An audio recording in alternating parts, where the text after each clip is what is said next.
things, where Hezbollah's, where Hamas's leadership in Qatar, the political leadership could take things.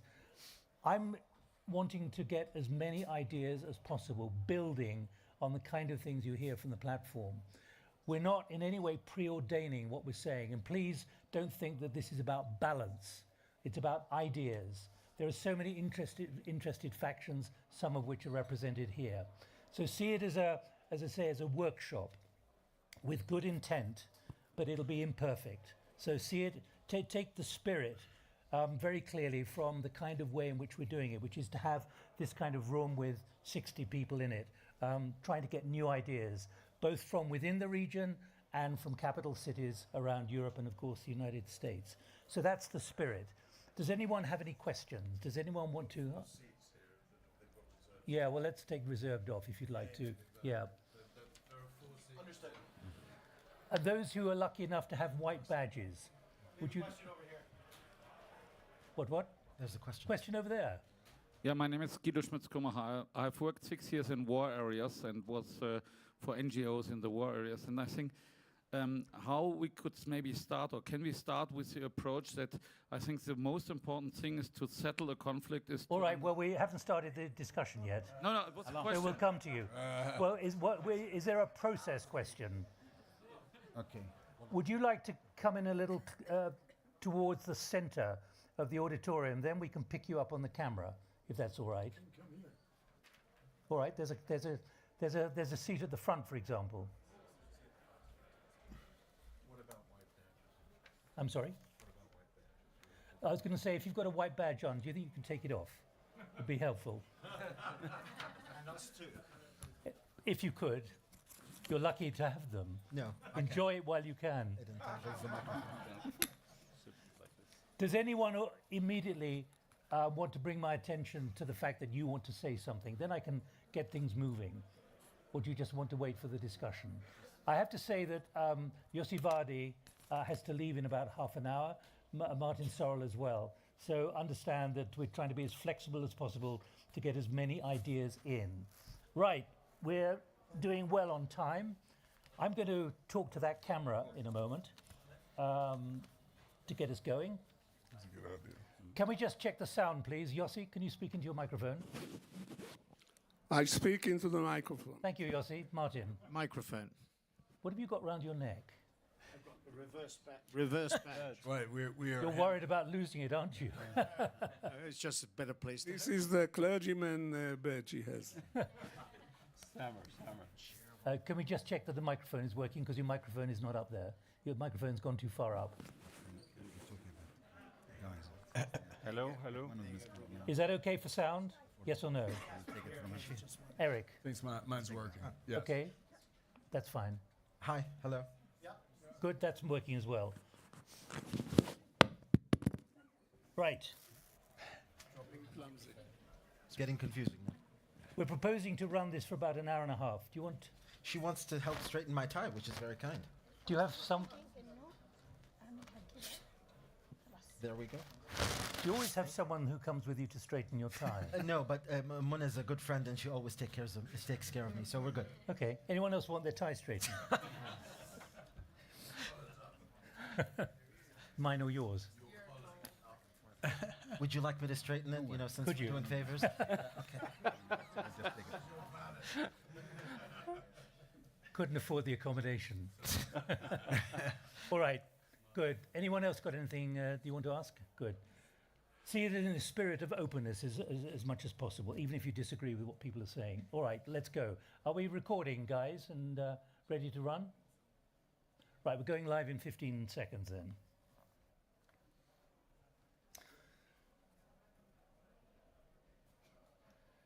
Welcome to Davos in Switzerland, where the World Economic Forum is being held. Welcome to this debate convened by the Maryam Forum Foundation for Transformational Leadership in an Uncertain World. I'm Nick Gowing. Welcome to everyone sitting here in Davos. And I'm going to start again. Are we okay with the sound coming through from the door? Yes. All right. Is the door closed? close right after people come down. Okay. People joining us. Right, this is take 2. Going in 5. Welcome to Davos in Switzerland, where the World Economic Forum is being held. Welcome to this debate convened by the Maryam Forum Foundation for Transformational Leadership in an Uncertain, Disrupted World. I'm Nick Gowing. Welcome to all of you here, both online and in this studio just off the promenade in Davos. Many around the world are haunted, deeply troubled by what is happening in the Middle East since the Hamas attacks from Gaza on Israel on October the 7th. Daily developments are shocking all of us, wherever we come from, whatever our loyalties, whatever our affiliations. Daily developments, though, raise a question about how can this be resolved at some point in the future? How can the conflict end, be achieved at some point? What could emerge sometime in the future, weeks, months, maybe even years? That's what we're here to discuss, apart and aside from the daily horrors which are on our screens and on the news platforms and so on. We want to try and think more strategically, even after the horrors, the surprise of what happened on October the 7th. What can be achieved? If so, how? And we want to enlighten all of us as to what the options are on the table. Has horror perhaps opened up new solutions? If so, what are they? How will they be achieved? We want to hear as many views as possible from those gathered here. From wherever you are, we'll get nowhere close to a way forward probably, but we will get an idea of the kind of options which should be being considered at some point if there are any talks or discussions underway. So that's the principle of why we're doing this for the Maryam Forum. And I'd like to open with Yossi Vardi. And I'm going to introduce all the panelists on the platform as I go to them. Yossi Vardi, you're an entrepreneur, you're a tech entrepreneur from Israel. You've been around, you've, I think, formed 85 companies. Give us your idea as a member of the Jewish community from Israel as to what you think is possible. This is a very tough question. That's why I'm asking it. And maybe in a way of background, I was involved in trying, sometimes succeeding, forging peace between Israel and its neighbors since '78, when we negotiated with Egypt, and my role was to negotiate the oil part of the agreement. 93, the Palestinians, 93, 94, the Jordanians, where I dealt with the economic part, 96 with the Syrians, and the results are mixed, as you know. We score well with Jordan and Egypt. Since the peace agreement, no Egyptian, Jordanian, or Israeli mother had to shed tears for their kids in these 3 countries because of a conflict. And this, I think, is a major, major, major accomplishment. This is the accomplishment number 1, that young lives are being kept. We didn't do well with Syria. Rabin, like Sadat, gave their life for the attempt of forging peace. Right now, the mood in Israel is traumatic. All of us, you have a country in a trauma, and you say not to talk about the issues of the day, but I must say one thing. There is totally consensus in Israel on one thing, that until the hostages are coming back, talking, pitching to us humanitarian things is not relevant. I know it's harsh, but I don't want to go what was happened, etc. The whole country is united in the approach to the destiny of the hostages, and everybody who is trying to find solution have to take this into the equation. This is the one thing which should be in the equation. Other than that... But could I ask you, Yossi, as a former negotiator, can you see anywhere at the moment where there could be some form of common ground to at least get together and speak? First of all, if you look for common ground, you have to talk to Sharon. Sharon is part of a Palestinian-Israeli NGO, which is called Common Ground. But to go to the issue, what can you do? I tell you what I learned in this almost 50 years. Number one, peace is not done between countries. Peace is being done by leaders. Number two, in all the peace agreement, we always had some third party which acts as an honest broker, mainly the United States. We saw the commitment of number of leaders, a number of Secretary of States, which were very active. So the mechanism is very important. Before you have the idea, the mechanism, who is sitting around the table, what is the attitude? Number three, you have to build trust.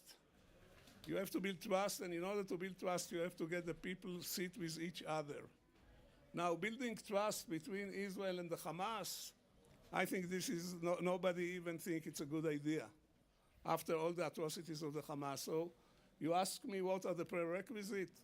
I don't think we can, until the Hamas is controlling part of the scene, I don't think anything will come out. But what about the Abraham Accords, which were developing a new relationship between Israel and the Gulf states and the Kingdom of Saudi Arabia? This is very good, but again, we have to understand that in the last 2,000 years, not a single bullet was exchanged between Israel and the Gulf.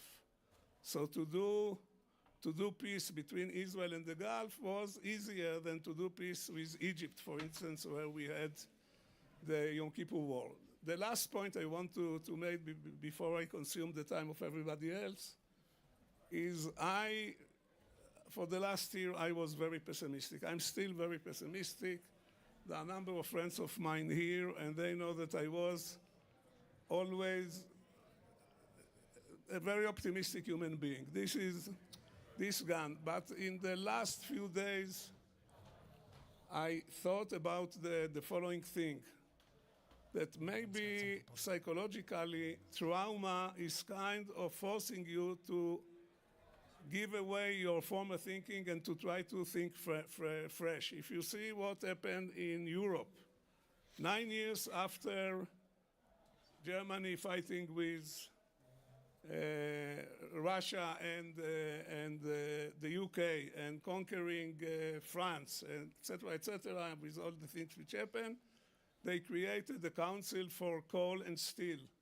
Few years afterward, they created the Common Market, and then they created the ECU, the EC. So maybe a miracle will happen, and all of us will come to the conclusion that we have to find a solution. Now the solution, the principles of the solution are known already for 40 years. But is Oslo still alive? Is the Oslo peace agreement? Oslo, the interesting thing is with Oslo, the current government is saying Oslo was very bad, etc., but they are not walking away from Oslo. So Oslo, maybe its prestige went down, but it still serves as part of the current arrangement, which enabled the Palestinians and Israel to have some kind of relationship. Well, I would like to say the following. In my book, any solution must have the issue of two states. And I think that should you say yes with the end, you know? Sama will come to you in a moment. Yeah, we have to have two states. We have to agree on the two states. It's not easy. There is arguments about land, about return. We know the right of return. We know the issues. But if the leaders will sincerely to create peace, and if the public, less the extremists from both sides, will support the notion, it may happen. I don't think it will be very fast, but I don't think that we should give it up. The probability which it will happen, today it looks to me much lower than it was 2 months ago or 2 years ago. But if you ask what are the solutions, this is the solution. It's not out the box, it's very much in the box, but things in the box are also can work. We'll talk about the two-state solution. Thanks for making it clear your view at the moment, Yossi. Let's go to Samakuri, please. You are chair of the Palestinian Electric Company. You are director of the Palestine Investment Forum. Can you give me us your view from the Palestinian side? And I saw you nodding agreement with Yossi a moment ago. I think the only way forward is a two-state solution. And I say it for my Israeli friend, why?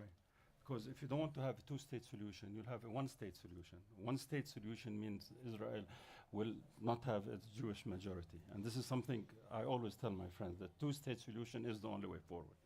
Now, unfortunately, Oslo, 30 years, and this man, like many other friends of ours, have tried very hard since Oslo to get a peace deal going on. We didn't succeed at all. More than 15,000 lives have been lost on both sides since then. Many lives have been hurt. And unfortunately, the last incidents from both sides, we have to pray for the deaths on both Israeli and Palestinian. We are suffering. All of us are suffering. You are suffering. So we have to move forward. You always say, let's think outside the box. So I think now Well, you have to ask if the box still exists. No, I think it still exists. Let me say why. It's true, Abraham Accords didn't get us anything because the Gulf is so far away. But it did move a process forward. Yes, but let me go on. We have the big elephant in the room is Saudi Arabia. If you ask any Israeli politician today, he's willing to move if Saudi Arabia is on the table. You heard what did yesterday the foreign minister say here. I'm sure all of you heard it. He said, we are willing to normalize with Israel if we give Palestinian their right. What does the Palestinian right means? That Palestine, first, number one, a member of the United Nations. Number two, we agree on a two-state solution as the way forward. Then we sit around the table with all the regional players. This is the way forward. This is not thinking outside the box. But the kingdom made very clear it would only go ahead with the Abraham Accords and allow Israel to recognize it if there is a two-state solution. That is a conditionality. Correct. Is that achievable? In my opinion, I'm asking you. I think with this Israeli government, no. I'm talking now their side. But I think after what happened, all the Israelis have to realize the only way to have peace in this region is to give the Palestinian their state. So it requires a de-radicalization of the Israeli leadership. That's what you're saying. I'm not interfering with Israel. I'm not asking you to interfere. I'm asking you to reflect your opinion. Samer, may I? Let me just get an He wants answer to to my coordinate. question first.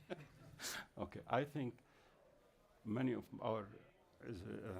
the radical Israeli friends who have seen what happened will want this Israeli government to go out tomorrow. How long that will take, they have to decide. I cannot decide. All right. Yossi. One little Microphone, please, Yossi. Just one little correction. I think it will not be correct, neither fair, to put all the onus on the Israeli government. I think the failure to create Agreed. the two states is owned by the leaders of Both sides. And the neighbors, etc. It's much more complicated just to say the Israelis didn't agree. Agreed. Let me go to another Jewish voice, Martin Sorrell. You run your own PR and advertising Not company. PR, you got that wrong. Anyway, but get your research. Tell us for once what you are doing, Martin. telling stories. You need to change your website. But anyway, Martin, say, let's not distract it with you No, sure. having a go at the moderator. I can have a go at you. Let's. Trying to redress the balance. Go on. Thank you. Yossi, you have to leave, I know. So thank you very much indeed. Martin, what's your view? You're very much a presence internationally about where the solution could be. Well, my childhood friend Simon Sharma, who's also Jewish, and I spent a large amount of time together. And he coined a phrase recently, talked about it. It wasn't his phrase. He did quote the source. I called it a war of two rights. So you're dealing with an extremely difficult situation because both sides have extremely good arguments to justify it. But there are certain dynamics here that have to be dealt with, and we've touched on some of them. The first is the ultimate solution, two-state solution.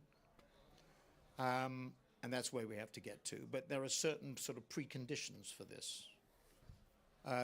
changes. Yossi mentioned lack of leadership. I watched the film called Golda on Netflix recently. If anybody hasn't seen it, they should go and see it. And it reminded me very much of what's happening today. I mean, if you look at the dynamics there, you had strong political leadership at that time. You had very strong diplomatic leadership, because it's not just political leadership, it's diplomacy too, in the form of Henry Kissinger, who, as Neil Ferguson at one of our dinners here pointed out again, it was remarkable that within a very short period of time, he managed to secure agreement in an equally difficult situation.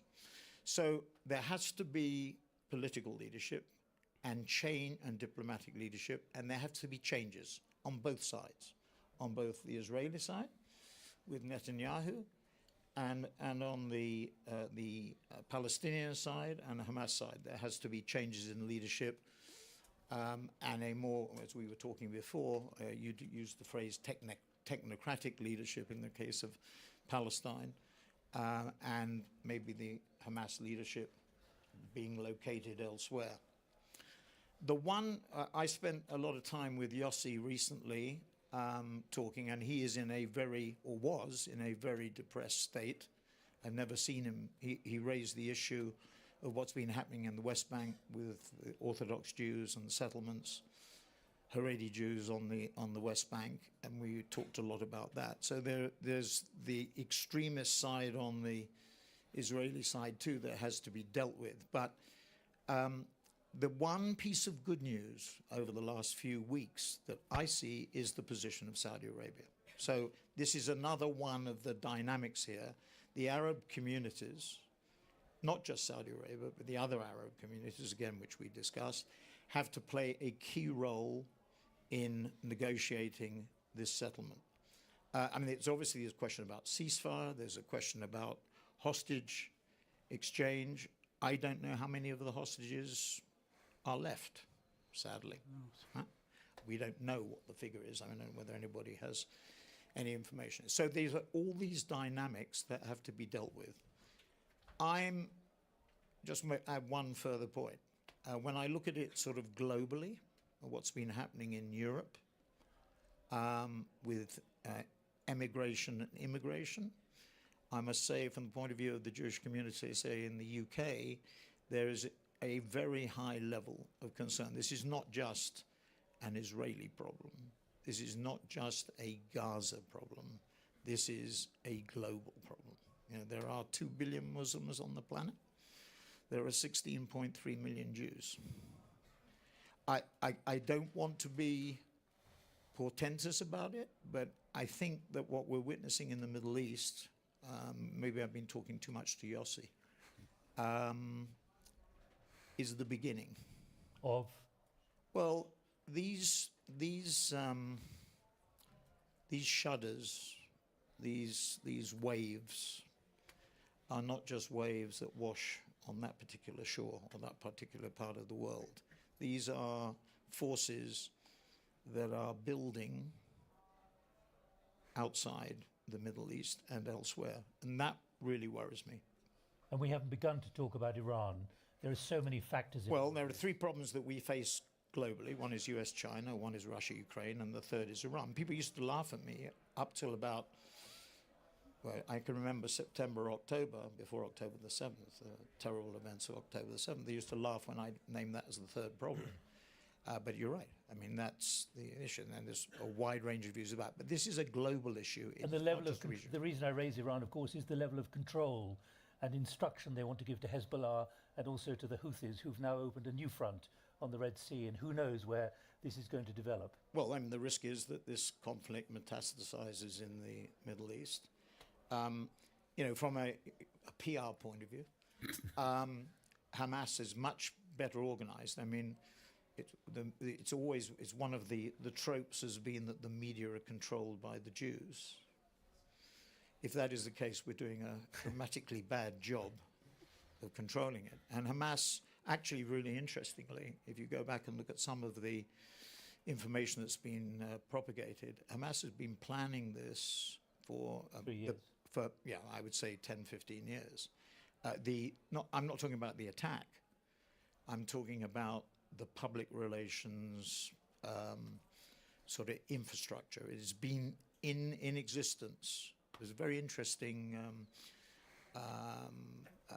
program by an Israeli ad executive coming back 10 years ago, where he discusses this. So this has been in the works for a long time. And what worries me is, we're all focused on the region, but this is really a global issue.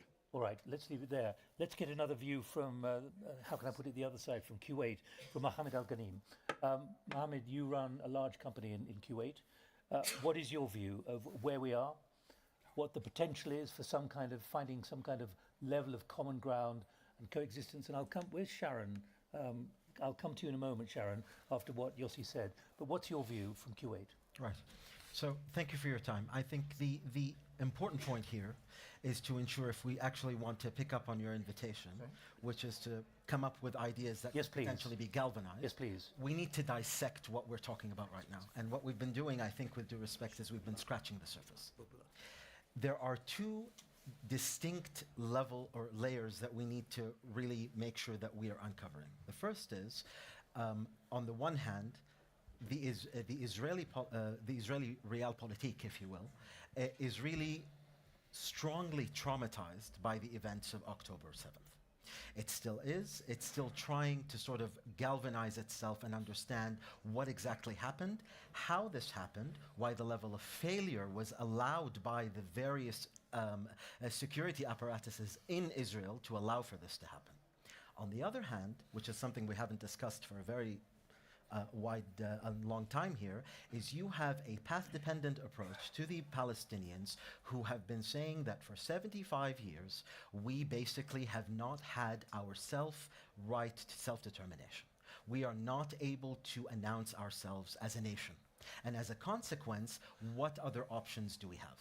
You mention the Abraham Accords, and I think this has exacerbated the Israeli-Palestinian problematique much more than we believe. Because from the Palestinian perspective, they believe that as a result of these new bilateral relationships that are going on, the core issue of Palestine is now being relegated as being secondary. And this is a very important nuance that we need to address quite critically.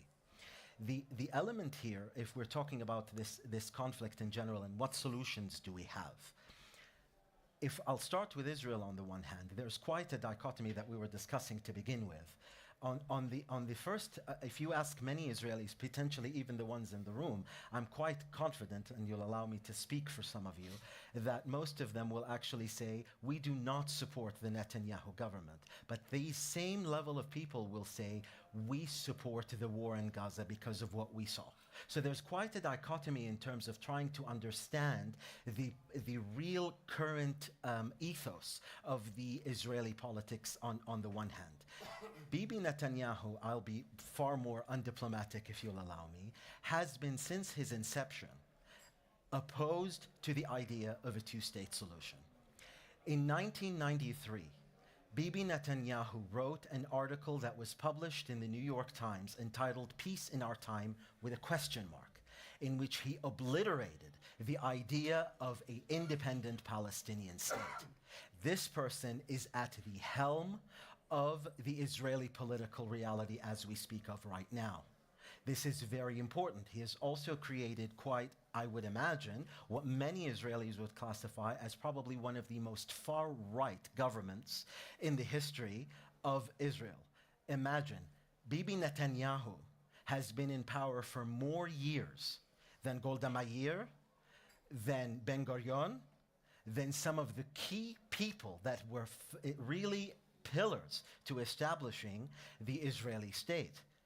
This is a stark reality that we cannot overlook. On the Palestinian end, we have now seen a clear break between two elements. The first is the Palestinian Authority, since Yasser Arafat, has been personified in one individual. There is no leadership to succeed Yasser Arafat except, now with Mahmoud Abbas. Mahmoud Abbas seems to be, and even if you ask some of the Palestinians, I'm sure they would agree, is more interested in getting international recognition to his position as being the sole leader of the Palestinian Authority more than he is in negotiating peace and identifying what is going on with the Gaza Strip. Where do we have a third way with the Palestinians, and where do we have a third way with the Israelis? The left in Israel is shattered. There is no more left. There is no more. We're talking now, there are people that are actually, and I'm not sure that this is a bad idea to potentially discuss given recent polls, that Marwan Barghouti might be a new third way for the Palestinian Authority. And this is somebody who is actually convicted and is in jail.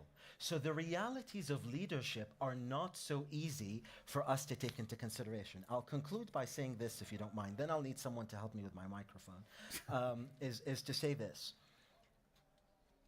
Peace can only be achieved if the position is ripe. You cannot have peace ensuing at a time of a conflict where there are people that are agonizing on the state of Israel, and there are over 23,000 people, if I may say so myself, that is nearing genocide in Gaza. These are not conditions that can happen very easily. And I think I would agree with Yossi, but he left, that one of the biggest issues that you have with convoluted problems, such as the Israeli-Palestinian one, is you need an international arbitrator. Why? Because you need somebody to enforce the deal. There are incentives that come in with peace. And unless you have an international arbitrator who has the trust, and who has the capacity to say, I am holding you accountable to what you've signed on to. It's the reason why Egypt and Israel still have a peace today. Let's not forget that both parties are being incentivized as a result of that. And the United States holds true to that. Is that going to be the Qataris? Is that going to be the Saudis? Is that going to be the European Union? We can have a debate about that. But without that, an acceptable international arbiter, you cannot effectively deploy this new peace process. Thank you. Who's got the microphone over there? Because I'd like to get a microphone. Could we get a microphone to Sharon? Am I going to get? Yes, I am, Eric. Yeah. I was just checking there was a microphone. Yeah. Could you give it to Sharon? I'm going to come to her after Eric Cantor. Eric Cantor, you're joining us, former Republican for Virginia, House of Representatives, and former Majority Leader in the House as well, up until 2014. Where do you think the United States is in this? We have to sort of speculate about which president we're talking about here. But let's just talk about the United States' influence and whether the US matters at all, given the problems that have been received by the Secretary of State and others going to Israel. Well, first of all, absolutely, the United States matters. But let me just respond and sort of go to the subject of how do we set the table for peace. I mean, I think that's where you want this to head. And I think number one is to respond to any suggestion about genocide right now. We've got to make sure we're distinguishing between purposeful killing on such a massive scale on October 7th of innocent men, women, and children and babies versus the collateral damage of war. Now, yes, it's a humanitarian crisis. I think all of us feel and our hearts rage to see what happened to the victims on October the 7th and the hostages. And we also do the same thing for the innocent Palestinian people. Okay, so I think we can all agree on that construct. There is a difference between purposeful killing. Under no circumstances would any government of any country ever sit still when that happens to their people. So that's number one. Debate? Number two. Yeah, we're moving. I just have one question. So no. Hold on. What happened with Rwanda for a moment? Let me just. Was that genocide? Let me just speak to this. And was it purposeful? And did we ignore it? So you put it on the agenda. Just leave it there for the moment. Right. So let's get back to how do we, and there's been a lot of discussion about leadership here, and I fully agree that we need leadership and partners for peace in leadership. And over the decades, the issue has been that yes, there's been a position taken by the Israeli government that they won't negotiate with the Palestinian Authority, they won't negotiate with Hamas. Look what has happened. I mean, there need to be and even the Biden administration, and you asked what is the U.S. position. The Biden administration has said that the Palestinian leadership needs to be revamped and revitalized. Hamas has to go. That is one of the prerequisites of, I think, a path towards peace. Hamas and the terrorist mentality has to go. Any Palestinian Authority leadership has to insist on no incitement, no support of terrorism, and from the international donor community, no corruption. And that needs to take place. Now, yes, Israel's political situation is in a mess. I think we all know that. And we saw what happened with the judicial reform debate and the protests on the streets in that democracy. They've got to straighten that out. Yossi's left, so I can't speak. I'm not an Israeli about that and where that should head. But currently, the government is united. The people are united. You heard Yossi. The people are united and want the hostages back, which brings me to the third piece. That has to happen. And then where do we go from here? Where do we go from here? I think, and I'm actually optimistic, because I do take some of these suggestions that this horrible, horrible incident on October 7th does maybe make it and give us an opportunity to see. Look what the Kingdom of Saudi Arabia has done. They have not gone in and influenced much out front in the public debate right now. They see what's going on. The United Arab Emirates, in a similar fashion, has said, we are going to continue to signal towards normalization, that we need to make sure we're all united. And I think everyone is united against Hamas. And brings me to the last piece, it's about Iran. We cannot forget about that piece, because it is Iran's sponsorship of its proxies that right now is spreading throughout the region. And if we can't get control of that, we are going to see a spread of this. And it won't just affect that region, it will affect all of us. Thank you, Eric. Can we go to Sharon, please? Because I'm coming to you because of what you represent and what Yossi Vadi said. Can you, Simon, are you able to, could you stand up, please? And just introduce yourself, please. Is it on? Yes, it is. Yes. Okay, so I'm Sharon Rosen. I'm an Israeli citizen. I've lived in Jerusalem for over 40 years. And I work for Search for Common Ground. That's the reason why Yossi said Indeed. that. I'm actually the Director of Religious Engagement globally, but I did co-direct the office in Jerusalem for 10 years before that with a Palestinian co-director. Both of us women, and we both actually worked very well together. Where is the common ground at the moment? There is common ground. I would say, actually, following on this idea of women and noticing that there are no women here on the panel, we have been working for the last...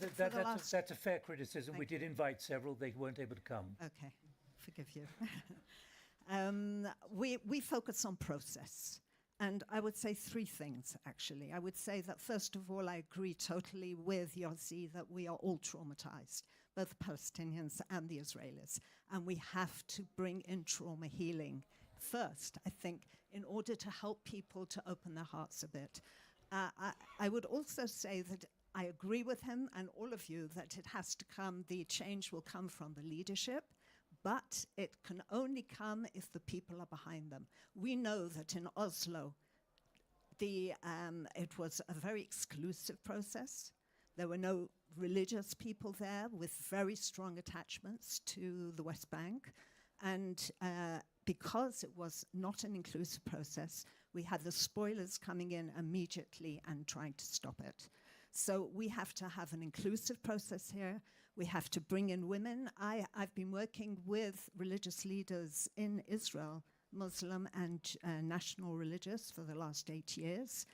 Since October the 7th, I am very disappointed to say that the men have regressed back into their positions, but the women that we have been working with have come out, and they are running programs like joint neighborhood watches to prevent violence in mixed villages, mixed towns. They are writing pieces which are being published in Muslim, Jewish, and international news media, talking about the absolute need for compassion for both sides, because in Israel, you can't talk about compassion for the other side. If you talk about compassion for the Palestinians in Gaza, you can lose your job. You can be thrown out. You can be suspended as a principal from a school. So this voice has to come, but it's got to come in a way that is not aggressive, that gives empathy, that recognizes the need for compassion on both sides. Can I just underscore, that's the kind of voice we're trying to get in this gathering here for the next hour. We've been running for about 40 minutes so far, but I just want to pick up a point, 2 points you made. First of all, you said, you used a very interesting phrase, the situation must be ripe. Mm-hmm. How do we get to a ripe situation? And secondly, you urged international arbitration. Now, you've put 2 things on the agenda there. Bear in mind that there are others who have points of view, but is there anything you want to add about a ripe situation for discussion, about who would do it? I think who would, on the Israeli and the Palestinian side, I think at this point, one of the things, I'll just conclude by saying this. The reason the Oslo Accords worked was because they were first negotiated by those who were out of the political spectrum. So track 2 diplomacy is often very effective in coming to a particular way of where we are. Now, Oslo, I think, has failed as a process. That being It's dead. It's dead. That being said, it doesn't negate the fact that the discussion was started at the time. And I will just say one thing, which I would like to remind everyone here. At the time when the Israeli government knew that these negotiations were happening in different areas, I will remind everyone that the Palestinian Authority at that time, or the PLO at the time, was designated a terrorist organization. Right, what I'd like to do is get 2 or 3 more views from all of you, because this is a workshop, it is a brainstorming. I'm not going to be able to talk to everyone immediately, but let's at least hear 2 or 3 views. Can we go to the lady? Is it the lady? Yes, please. And the second microphone. Where's the second microphone, Mitch? Okay, yes, please. Here, to the gentleman here. Water, please. Please go ahead and just introduce yourself. And can I ask you, in the interest of time, can you be as brief as possible? Because then I can get as many voices, we can get a plurality of views from all sides. Hi, I'm Noah Gaffney. I'm an Israeli citizen, and I'm also part of the founding team of the Global Shapers community, the WEF's network of young people. And so having seen both sides on social media, I want to understand, how do we avoid this impasse? Because on the Israeli side, we are obviously touching into the trauma of October 7th, but the intergenerational trauma that my ancestors have experienced. And also on the Palestinian side, I would say, there's the watermelon kind of things happening where people are saying, actually, no, this is going to make us stronger. This is going to create a movement. And so, I appreciate the idea of healing trauma, but how do we do this en masse, not just within the Israeli and the Palestinian communities, but globally? All right, you've raised a question there. Let's store it for the moment. Jason. Hi, I'm Jason Myers. Thank you for giving me the opportunity. I want to precondition what I'm about to say by raising the possibility that I'm either paranoid or naive. And I haven't heard anybody raise these issues. And I think if they are raised, it may include additional problems that have to be addressed in order for a peace solution to occur. One, I remember Anwar Sadat and Menachem Begin like it was yesterday. I may not look that old, but I remember it. Number 2, Henry Kissinger would say that there are economic forces at work that might find peace counterproductive. That's what he would say. Peace counterproductive. He would say that there are economic forces at work that make peace counterproductive. That's what he would say. if he were here today. What I would say is that, and it's been said before, is that it doesn't matter whose bullets are being fired so long as they're being fired. Okay, let's pause. You've made your point. Please. Hello, my name is Victor Willi from the Middle East Institute, Switzerland. I just want to address your point, sir, because you said Hamas has to go. And on a personal level, I emphasize with you and I know where you're coming from. But on a practical and a policy level, this statement is just not realistic, and it's not going to be a good policy prescription, because anybody who knows Hamas, and I worked on the Muslim Brotherhood for many years. I was in Egypt 3 years during the revolution, interviewing the Muslim Brotherhood. Hamas originated from the Muslim Brotherhood. The Muslim Brotherhood is a social and religious reform movement with deep roots in society. So a conservative estimate would be that maybe 10% of all Palestinians in Gaza are from Hamas. That gives you still 230,000 people. Hamas is responsible for garbage collection, for taxes, for bakeries, for everything. There is no coming by of Hamas in Gaza.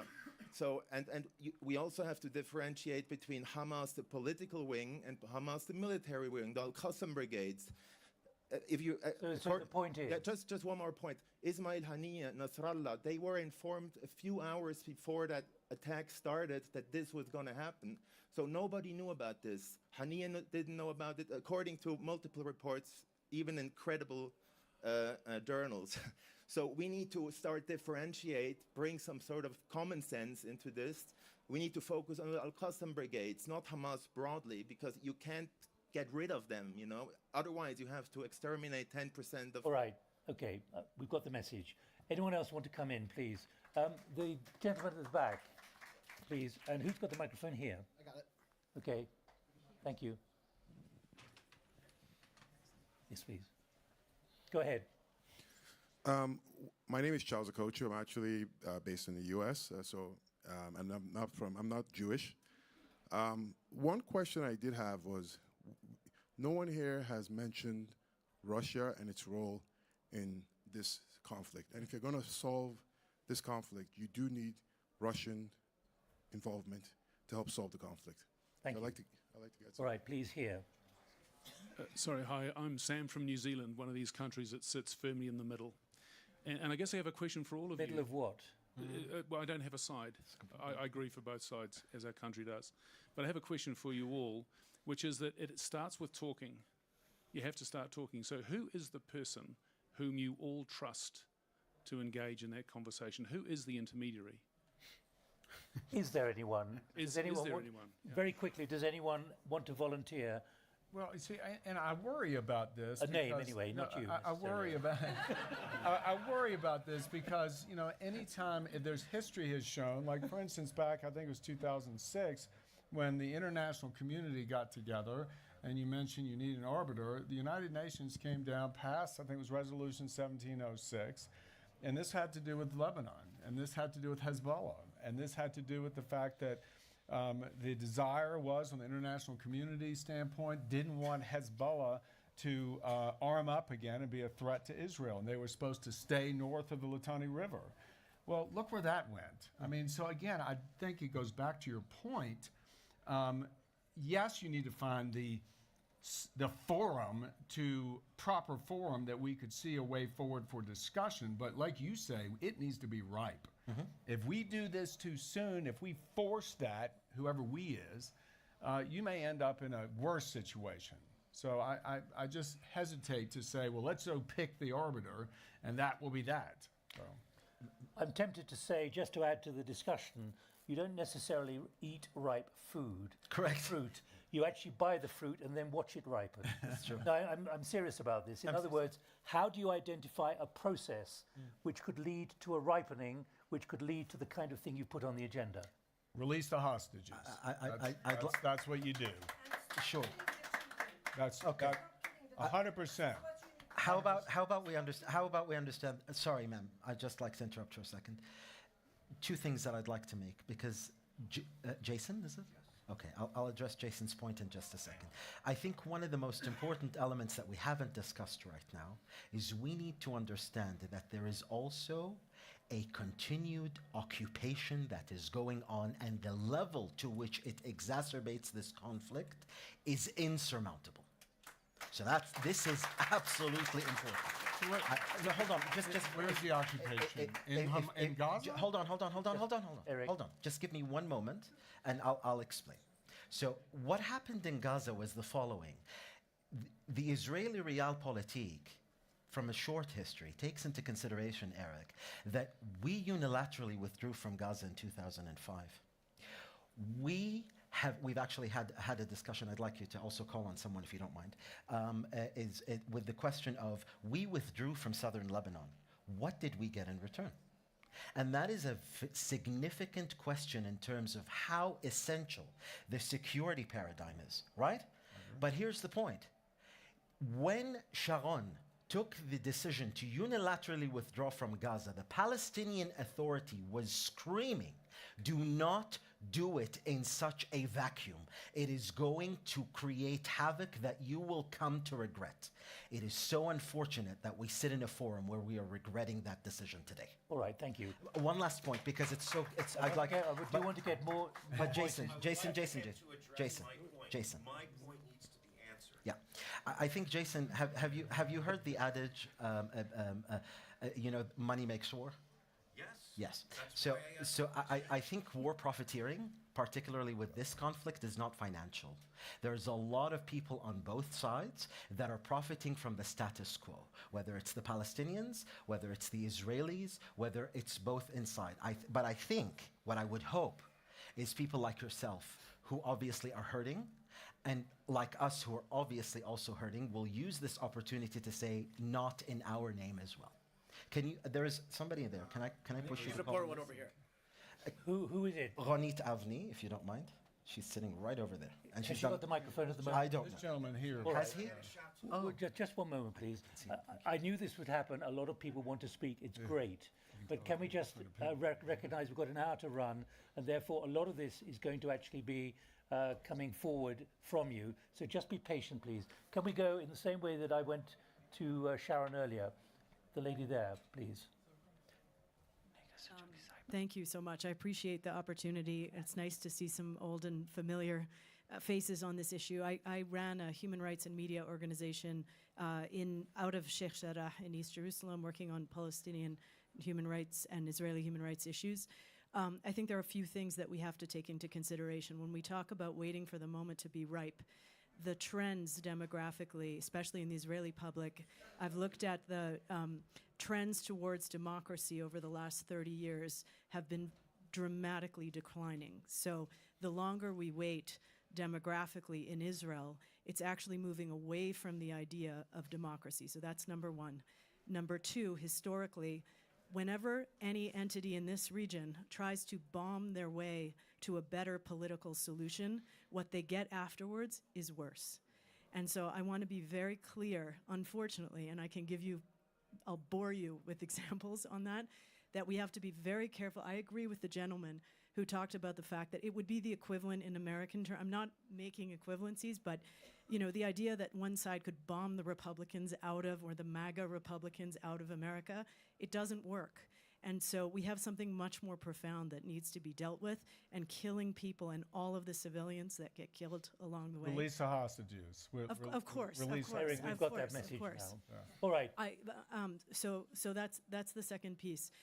But the third piece is the radicalization that's happening right now that is so profound because of the level of carnage. I have colleagues in Gaza, I have friends whose families are dying of famine and diarrhea, and then of course Israelis who've been killed on October 7th, like Vivian Silver, that many of us worked with. The time is now. So the last piece is about trusted messengers. There are countries that each of the parties does respect. I personally would love to see Germany, Saudi, the UAE, and the UK getting together, perhaps with the individuals doing the second track hostage negotiation, and see how far they can take some of that fringe diplomacy to get creative. Curious why you didn't suggest the U.S. I don't think the U.S. is a capable, trusted messenger. this guy. Right. Just be patient one moment. Can I just invite two of our new guests up on the platform to comment on the kind of things you've been hearing in the last 3 or 4 minutes? My name is Shmuel Meitar. I'm an Israeli, actually born as a Palestinian. When I was born, the state of Israel didn't exist, and my birth certificate says I'm a Palestinian. Between the Jordan and the sea live 14 million people, 7 million Jews and 7 million Muslims and Arabs. They can never live together in one country. So the only solution is a two-state solution. Now I'll tell you something. I'm personally optimistic that this event will create something. But I can tell you it's like a man and a wife that's getting divorced and they can never agree. Both sides will never agree. If we put them to the table, each one, there'll be a blame game. And we've seen it over the years. There were opportunities, including Yasser Arafat with Ehud Barak in Camp David, including, let's say, Rabin, who was close to it, was assassinated. Ehud Olmert, who was the prime minister, was put in jail because he was about to agree with Abbas on an agreement. These are all events. The two sides will never agree. How do we get from here to there? Get the Security Council to enforce a solution. What about Security Council resolutions and the No. Enforce, I said. Not make a decision. Decide with sanctions to both sides. Born a Palestinian, That's it. the Palestinian. Otherwise, it will never happen. The United Nations is not a fair playing field. I didn't say it's fair. Believe me, I know all of that. Yeah. I know all of that, but we need... look, we don't have Henry Kissinger. Henry Kissinger knew to manipulate both sides. He got the peace between the Israelis and the Egyptians. He was a master. I spent a lot of time with him. He knew what to do. We don't have another Henry Kissinger. What happens about the 700,000 settlers? Security Council can take care of it. It's hang on, half of them, I'll tell you, half of them are ideologic settlers. Half of them want better housing. You need to negotiate with them and see it's ideological. I don't want to start suggesting things because it will only create animosity. We need a broker that has the ability to enforce. Otherwise, it won't happen. And the interest. And the interest to enforce. I'm interested you put that kind of level of faith in the UN, given... I didn't put... they have ability to enforce sanctions. Nobody else has it. All right. Khaled Janahi, you join us from Bahrain. You're a businessman. What's your view of the way things are going? You wrote a book last year about the state of Arabic politics, particularly. This has now come as a shock. It wasn't in your book. But we now have a new reality where so much has gone backwards. What's your overall view? There was one thing in my book, which you mentioned earlier on, with a waste of the Abrahamic Accord as far as the Israelis and Palestinians are concerned. It's a waste. It's people to people, which is not there. So the Abrahamic Accord, as far as I'm concerned, it's out of the window. I think what I've been listening to, and we expected this to be very passionate, okay? I think Sharon was looking forward to David to mention it, but Sharon made it much stronger. The word compassion. If I actually say how many people really have compassion for 550 children being killed in Ukraine from the beginning until now, how many of you will put your hands up? All of us. How many of you will have compassion for the over 10,000 children being killed from 7th of October until now? I think all of us. Because of that is the point you made about radicalization. The infant who's been killed, his parents, his granddad, or whatever, have been killed in 10, 15 years, when he comes and he bombs somewhere in Israel or whatever, are we going to say, because he's going to come and say, okay, never again. He's going to use the same words, never again, okay? How are we going to look at that? We're going to say this is a radicalized person, this is a terrorist. I think that is what we want to avoid. In order to avoid that, we have to start from the point where we are today. I think we cannot just say 7th of October. We've got to look before 7th. Why 7th of October happened? There are so many reasons why 7th of October happened. Because I think Eric mentioned the reality of terrorism.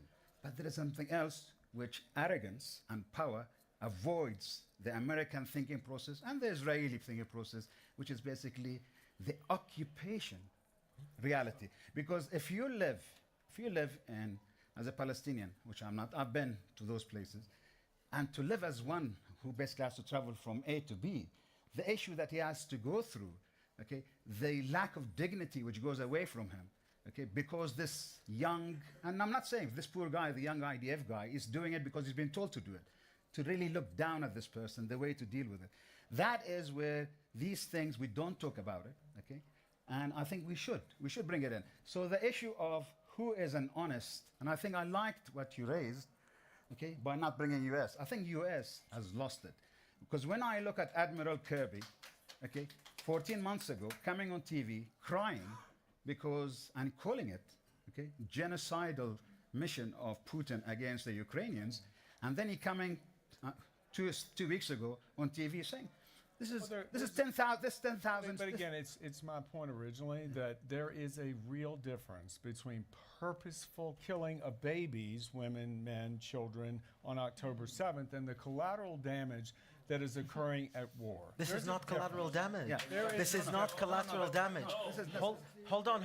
I'm sorry. This is not collateral damage. You mentioned decency. This is. There's not purposeful. Listen, let's not. This is. No, I think. But if they're white babies, it's something else. Just one moment. Just one moment. Have you got the microphone? Let me hear. Let me hear that on a mic. Let me hear that on a microphone, please. That is. Yes. Could you just get the microphone to the lady, please? I was going to continue. Indeed, we'll come back to you. Just make those points so other people can hear it on the streaming. Hello, I'm Sarah, and what I was saying is, when it comes to Arabs, we're brown. Our lives don't matter as much. And so when it comes to Ukraine, I'm really sorry, but you're the epitome of why America should not be involved in this conflict. You are the epitome of why America should take a seat and allow other people who actually want peace to take over. All right, thank you. Let's leave it there for the moment. Right, let me get some other views. Can you take the microphone back to that lady? And we have this gentleman here, please. Martin. My name is Martin Oliner. I represent the Institute for Peace in the United States. I'm shocked by this whole conversation. I'd like to go back to what your question was to begin with. The question to begin with was, what can we do going forward? Well, the first thing we need to do is not make the same mistakes we have. We have genocide that's occurred in Israel for the first time. The government of Israel has been remiss. The purpose of Israel is not from the river to the sea and listening to the river to the sea. Folks in here don't understand that we are at a war. The people of Israel have had one hope all through their lives, and that is peace. And they've never had a partner during that entire That entire time, there's never been a partner. There's nobody in the Palestinian movement who has agreed to ever meet on a peaceful basis. And then you add to it today a genocide of 1,200 people because we gave back Gush Katif. We gave back Gush Katif, and we don't have a border. We don't have a border that we had. This conversation is, in my view, so late, too late, very late. The conversation today should be, how do we not make the same mistakes in rehabilitating Gaza when tons of money are going to go into Gaza? Gaza, we have to understand that Hamas cannot play a role going forward. I appreciate your numbers, but nevertheless, I hope that the world isn't as poor as you represent it to be. Hamas will be destroyed. When this Hamas is destroyed, as America suggests and as Israel is totally united about, there is no Israeli today who doesn't believe that Hamas should be destroyed. In addition to that, let me be clear, there's no Israeli today who believes that the Hezbollah in the north aren't going to be eliminated. You cannot live in a country where you're bombed constantly, where you have 150,000 missiles in each area. Now, I'll answer one other question for you, which I think you've raised, and that is, why has Israel allowed that to happen? It's not sheerly out of arrogance. It's because Israel did not want to go in to Gaza because it knew the collateral damage that it would take. But no country, no one in the world, no America, no Switzerland. No one could live with a terrorist attack killing millions of people, 120,000 people, 12 of just for no reason. Right. Now look, what Let I'm, me I'm- just- let me I'm add gonna- the thought. I'm going to put my foot down and say, what we're trying to do is move forward.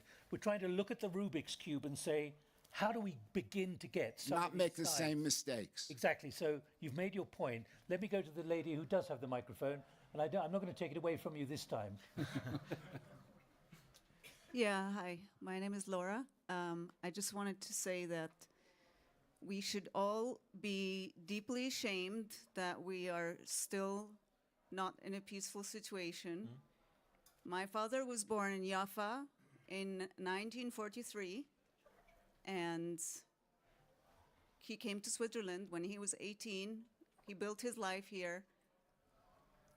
He actually only told me his story when I was about 20. He never kind of like passed on this trauma to us. And we got to grow up in a very safe and secure and peaceful home. And I don't want to point the finger at anyone. I think we all have to point the finger at ourselves and say, why did we not manage to achieve peace until this day? That's what we're trying to follow here, trying to find those ripe moments and ripe possibilities. Reed, can we come in? Sure. Please, microphone here. I also have He has one. So I think I'm good. Yeah, thank Okay. you. Hey, everyone. Thank you all so much for this conversation. It's been incredibly powerful. I have 2 points. First, just wanted to mention... Just explain who you are. Yes. Okay, I'm a global shaper, so a youth leader within WEF. I run a nonprofit that basically supports local leaders to create more systems change within their communities. So I have 2 points. First of all, I'm a Jewish American. I have 3 grandparents who's lost most of their families in various Jewish persecutions, including the Holocaust. And I am frankly ashamed and disgusted that the sort of genocide that was perpetrated against my ancestors is now basically being perpetrated in the name of Judaism. I think that is absolutely shameful and disgusting, and I think that we need to be able to get past the idea of standing up for Palestine as anti-Semitic. At least in my country, where in the United States, you can lose your job essentially for saying anything negative against Israel. And then the second point, I did want to say something constructive about this conversation, which is how do we create systems change? This is obviously not the only part of the solution, but I think an important part of the solution is there's actually been many people from the civil society community, many women have spoken from the audience, and I think they have excellent ideas, right? They are experts, they're academics, they've been working in this field. I think the problem is that we need more of those people in positions of power, and we can't have people who are motivated by political agendas. And I think that is one really important, simple solution.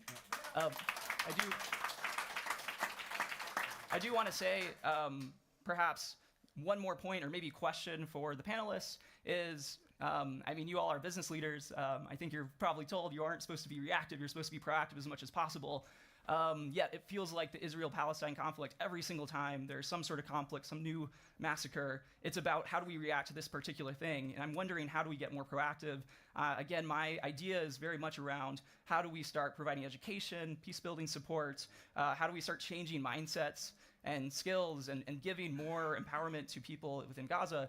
And I think that will create grassroots solutions. Of course, it will take generations. There's no easy solution. But I am curious, in your all's minds, how do we create more proactive, long-term solutions to this conflict? That's what we're trying to do. The question is, how long is? I don't think we can say that it's going to be as simple as we can get an answer in a year because of one treaty. I think it is generations, but I'm wondering how we can start working towards that process.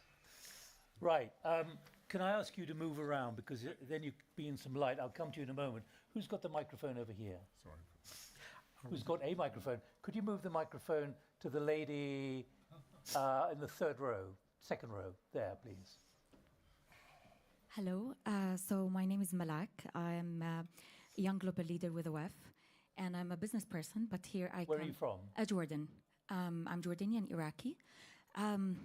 So I came here with a very good intention, and I highly respect all. And I came with a passion and compassion and kindness. And I always think about the future. So I would love to see and hear, how do you think we can shape the future? I have to mention... Give us your idea, will you? Yeah, so first we need to start with the education. And the second is we have to recognize that human dignity and rights, it should be recognized for all. So one life, it should be equal one life, and we need to start this education. Genocide, it always creates more genocide worldwide, so we need to, if both sides, they want to shape the future we want for the generation, you have a whole generation of people who have traumatized, anger, sad, and they just, will have this historical heritage of so much pain and tears. So how do you stop that? It's the future of education. Is there one specific point? Education. Education, yes. Right, thank you. The microphone to the gentleman in front of you, here. Hi, my name is Guido Schmitz-Krummacher. I have different roles, but I'm a human. This is my majority of role. I spent 6 years in war areas. I've been bombed. I've been hijacked. I've seen what wars is going on, and I think the first solution should be that all the honorable people here with your influence, you should be ambassador of any person who is in this conflict. Your families. You're sitting in nice, warm offices like me as well, and you should take care that no citizen in this conflict should be harmed. And this should be the first thing according to Human Rights Charter of the United Nations, even the US have signed and is doing for. And I think in this space, then you should take your influence and spread it around. And if we all have this impression, if we all have this same values, we make it much more difficult for any extremist, any political leader to not join the mission, because otherwise he would be out. And especially for the US, I would really ask you to not do it with bombs or prerequisites. Take first the humans in the center and then ask where are the stakeholders, what are their interests, and try to talk to them instead of making prerequisites and say, I want to have this and this be first. This is never leading to an end of a conflict and a diplomatic solution. And this we need here very urgent, and at least by tomorrow. Let's put onto the agenda in the last 20 minutes one particular issue, please. Gaza. 85% of the buildings have been demolished.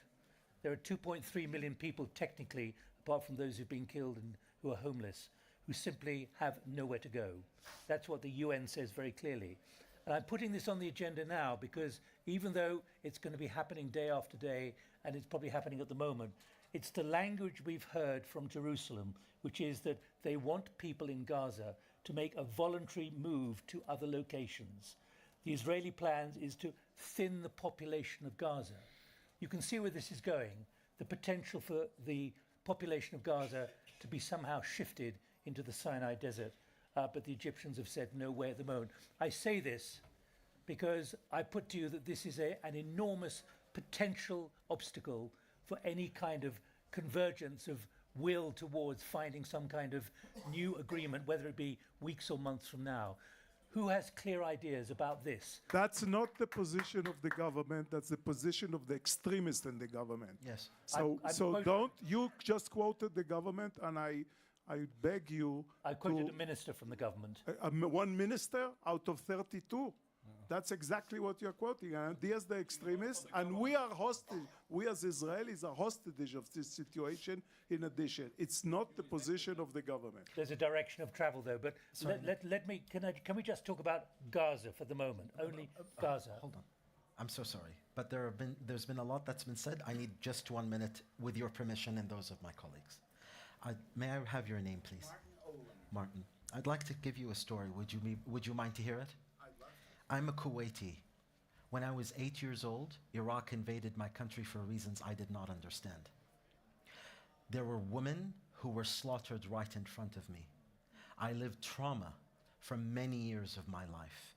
My parents, because my grandmother was at the time, she's passed away since then, at the time, she had to stay in Kuwait because my grandfather had passed away, and in Muslim heritage, or in Muslim sort of jurisprudence, a widow has to stay in her place for about 4 months, so they couldn't leave. So they had to push us out of the country. And for years, we didn't understand why our Arab counterparts would not allow us to be unyielding when it came to the threat that Iraq posed to Kuwait. In 2003, when the United States wanted to invade Iraq, and that's the country that led a coalition to liberate mine. I took to the streets to say, not in my name. There is a very important benchmark between saying, my suffering does not mean others need to suffer as well. In fact, your suffering should give you a higher ground. Hold on. Should give you a higher ground to say, I know what this goes through. As a Jewish person, you went through the most difficult and horrific situation that anyone can go through, the Holocaust. And we all stood there and said, we're not going to deal with it right now. And then we all came together as the world, and Ralph Limkin, who actually came up with the word genocide, which, by the way, does not mean mass killing, which we seem to be equating with right now, and said, we're not going to do this again. I hold Israel to one standard, the one it holds itself to. It claims to be the only democracy in the Middle East, and I will take it as face value. I will not debate it. And if that's the case, then all humans are equal. And I'm saying that we all need to come and transcend that. It's very important for me to say, I feel your suffering, but at the same time, your suffering, in my view, is not higher than a Palestinian's or anybody else. Human suffering is human suffering, period.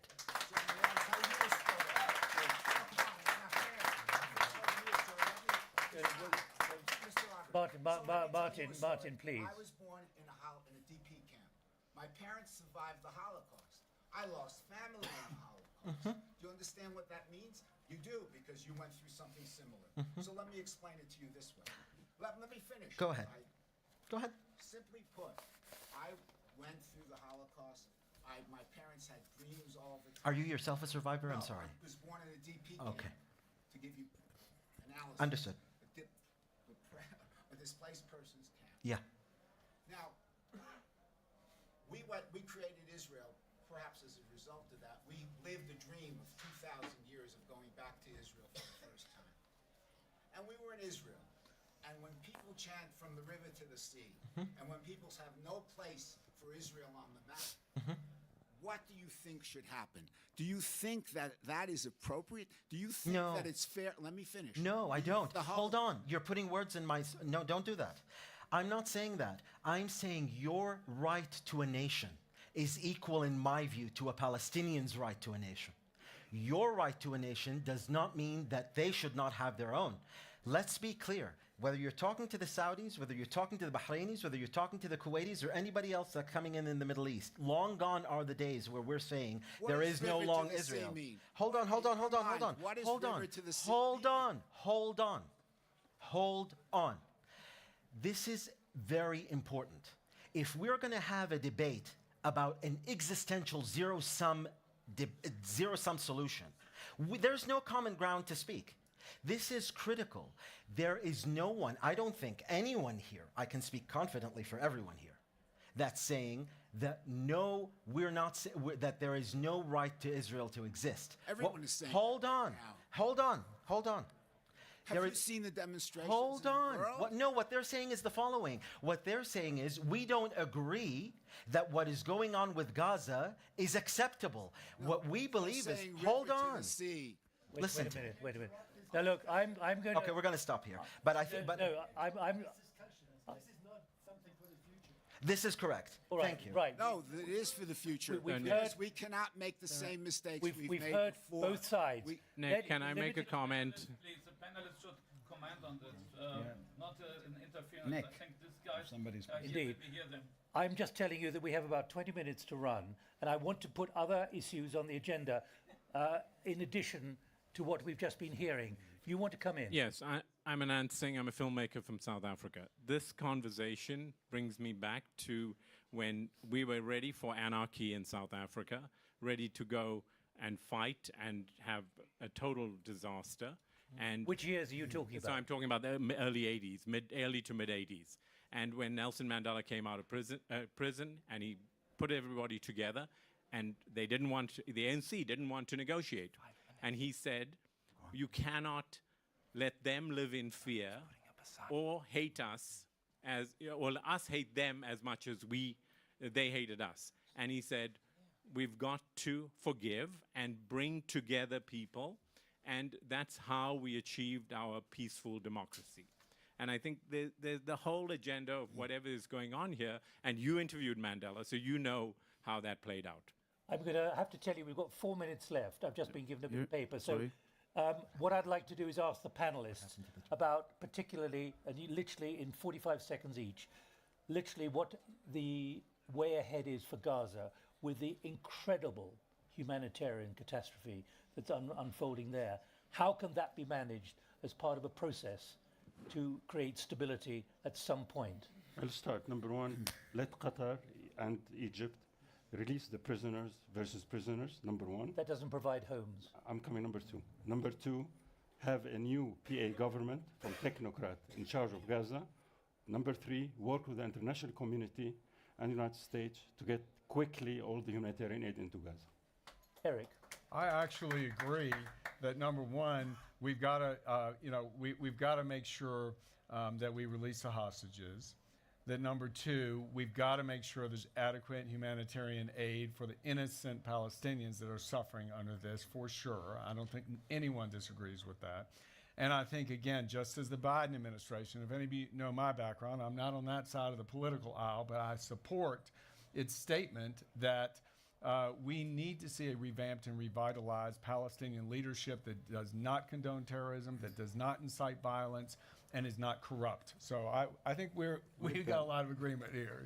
Given what you correctly said to me about what I put on the agenda, about people in Gaza having to find somewhere else to live, what quoting one minister, what do you think could be a solution with a humanitarian catastrophe with 2.3 million people needing 500 trucks a day and nowhere to live? Okay. When a business gets into trouble, you appoint a receiver. Gaza needs a receiver because the local government, what I was trying, my message was the local community, people of Israel and Egypt and Palestine do not have the ability to fix the situation. We need a receiver to come in and fix. I agree with Eric and Summer that someone from the outside to fix the situation, take care of the hostages, take care of the humanitarian disaster, and then start negotiating a peace process. The debate has been heated. The options are various. I'm sorry to have to bring this to a close, but the time is, as you can see, we've reached the end. And we've reached the end after a very compressed hour and a half on critical issues. But I did say right at the beginning, we were unlikely to find anything which would signal a definite way forward. And sadly, I think that's where we've got to, as I have to bring this to an end. Followed the money. Nobody here followed the money. We only have a limited amount of time. If I may.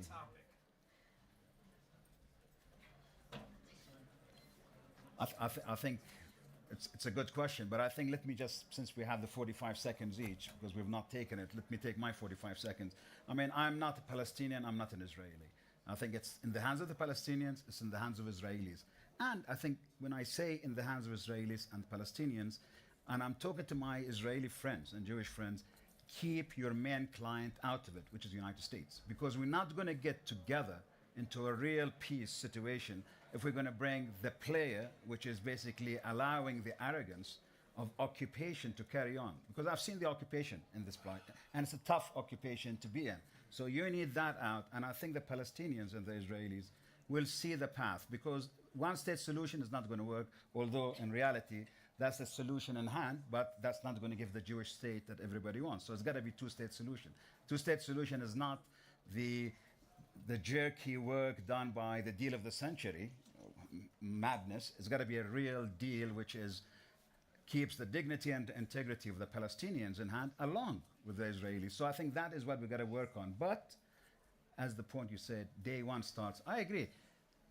I think you said it better than all of us. It is prisoners for prisoners, or hostages for prisoners, whatever you want to call it, in order that we go forward. Because we're just going to carry on saying hostages and without giving anything on the other side, nothing's going to work. So we got to stop this 220 people dying every day, of which basically 70% are children and women. I think that is the most important that we've got to start. I agree.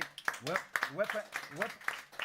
weaponry is coming wherever it's coming from. I think even from a US perspective, because the issue is the elusive lack of leadership. We've had lack of leadership in the past 70 years to really look into this and go forward. Not only, and I think it was you when you said we got to look into. I mean, as an Arab, I cannot blame the Americans and the Israelis and the poodles of the United States and Europe to do what's happening. Actually, part and major problem is us, the Arabs. When you say the only democracy in the region, okay, then we look at, oh, our moderate states are regimes which are not democratic, but we go with them. So again, that is a contradiction in terms from the US perspective more than anybody else. So I think to go forward, we got to stop what's going on and actually sit together, Palestinians and Israelis, and not the rest of the world. Khalid Jinahi, thank you. We've at least tried to chart some options. None of them look likely to be positive in the near future. Thank you to you all for your contributions. I'm sorry for those who couldn't contribute, but we've aired an enormous number. Thank you. Well done. Thank you. Well done, young man. Folks, we have another panel starting immediately, so we do ask if you want to converse, you head upstairs to our networking area. The panelists will be available up there as well, too. If you want to converse, please head upstairs.